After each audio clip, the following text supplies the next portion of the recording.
Bienvenue dans ces quelques minutes de foi, de réflexion et de maturité spirituelle. Bienvenue dans votre émission Vivre par la parole.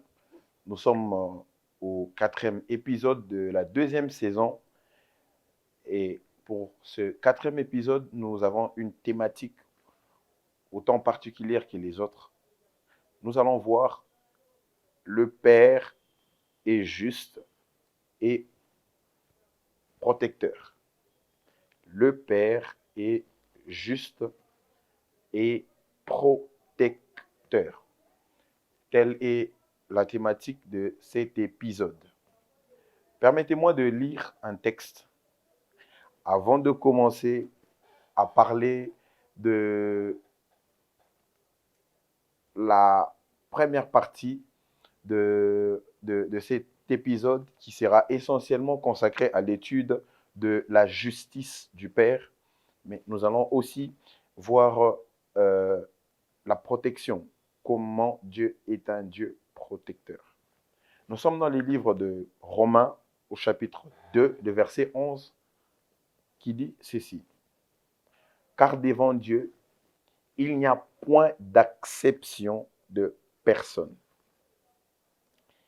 Car devant Dieu, il n'y a point d'acception de personne. Procédons à l'étude de notre première partie ou notre premier sujet qui est la justice des dieux. Le Père est juste. Qu'est-ce que l'on entend par le Père est juste? Est-il réellement juste? Nous allons aussi dans cet épisode procéder à l'étude de la justice selon le monde, mais aussi de la justice selon le Père. Nous allons d'abord étudier la justice selon les mondes. Et avant de l'étudier, nous allons voir sa définition. Ou avant de voir les traits de caractère de cette justice, nous allons commencer d'abord par voir sa définition. Alors, cette justice est définie comme étant la qualité de ce qui est droit, équitable et conforme à la vérité. Ça, j'aimerais que l'on retienne. Conforme à la vérité. On ajoute qu'elle consiste à donner à chacun ce qui lui est dû et à agir avec droiture. Ça, c'est la définition générale de la justice. Alors, quels sont les traits de la justice, les traits de caractère de la justice selon les mondes ou selon les hommes? Premièrement, cette justice, elle est relative. Comment comprendre qu'elle est relative? Elle dépend essentiellement d'une région. Elle dépend essentiellement d'une culture à une autre. Il y a une chose que vous pouvez faire quelque part, dans un coin bien déterminé, dans un pays bien déterminé, dans une région bien déterminée, que l'on pourrait constituer, que l'on pourrait définir comme étant une injustice, comme étant une loi qui a été violée. L'acte que vous avez posé dans ce coin-là est considéré comme une violation de droit ou de loi. Et aller dans un autre coin et faire la même chose, mais en ce moment-là, cela n'est point considéré comme étant une fraude, comme étant une enfreinte à la loi.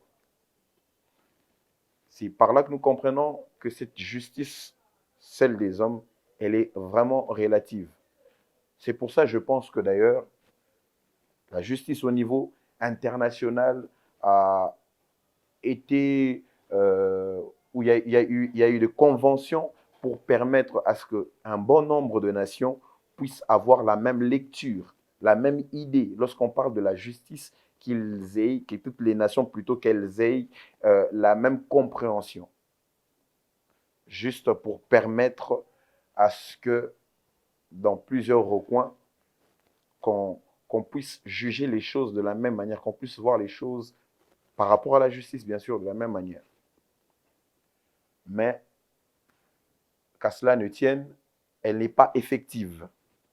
Il y a toujours des coins et recoins où leur culture prime, et il y a des choses qu'on ne considère pas comme des enfreintes à la loi. Deuxièmement, cette justice, elle est subjective.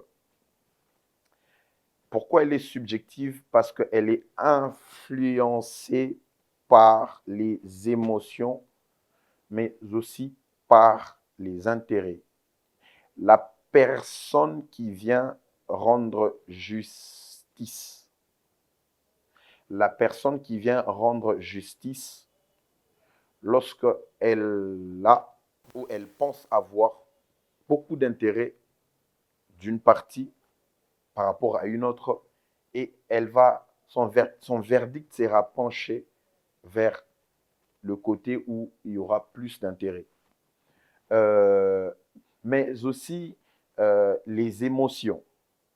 Mais aussi, elle est subjective parce qu'elle est remplie d'émotions. Lorsque un condamné, par exemple, ou lorsqu'un coupable dans un procès plaide sa cause et fait un bon speech qui touche aux émotions du membre du jury ou des juges, leur jugement pourrait être orienté par ce qu'ils ont entendu. Ça veut dire, ça influence, c'est une justice qui est basée, qui est dite par rapport aux émotions, par rapport à ce que l'on a ressenti peut-être au cours d'un procès. Troisièmement, cette justice, elle est partielle. Pourquoi elle est partielle? Parce qu'elle est influencée par le pouvoir, mais aussi par la position sociale.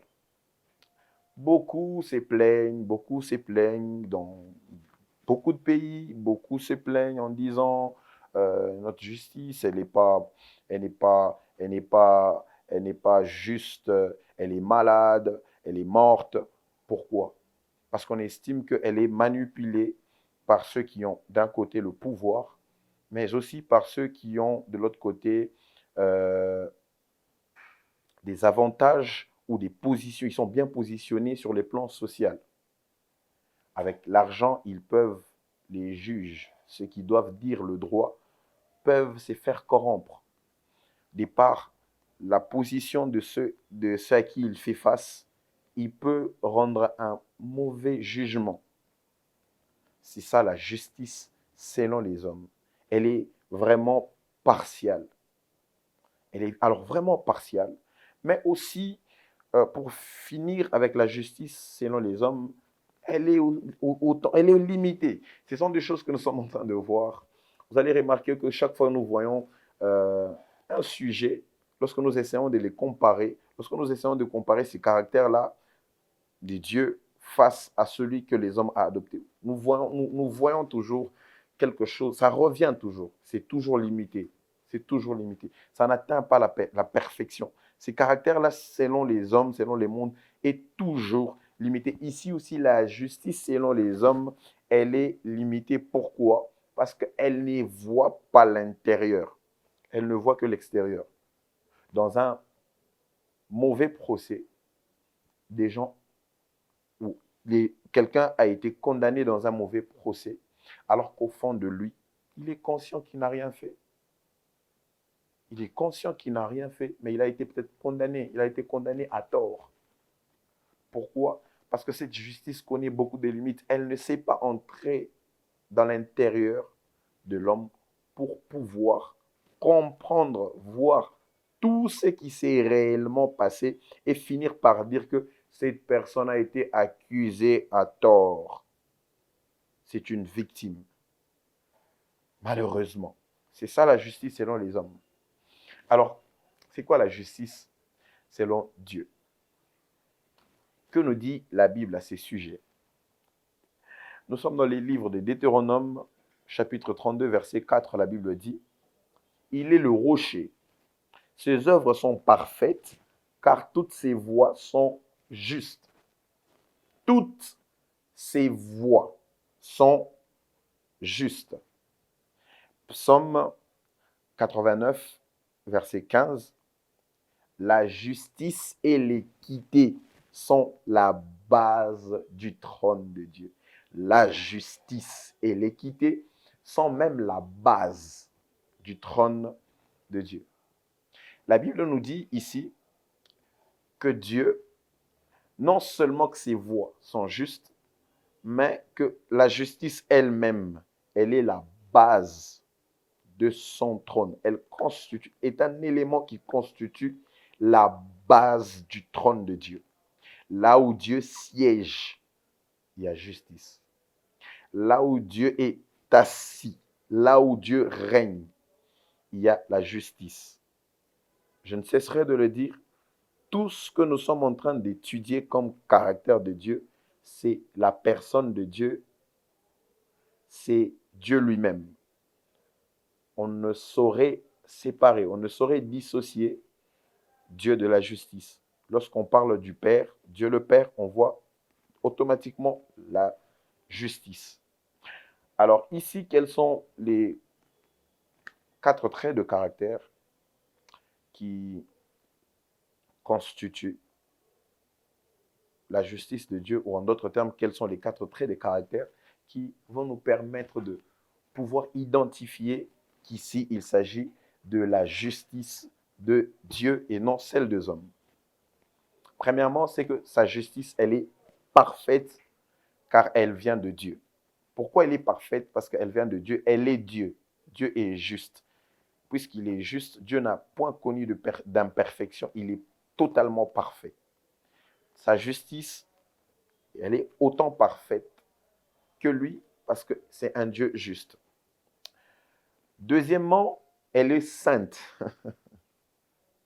car elle est liée à son caractère. Cette justice-là, elle est sainte. Elle n'est pas corruptible. Elle ne dépend pas des émotions. Elle ne dépend pas des sensations.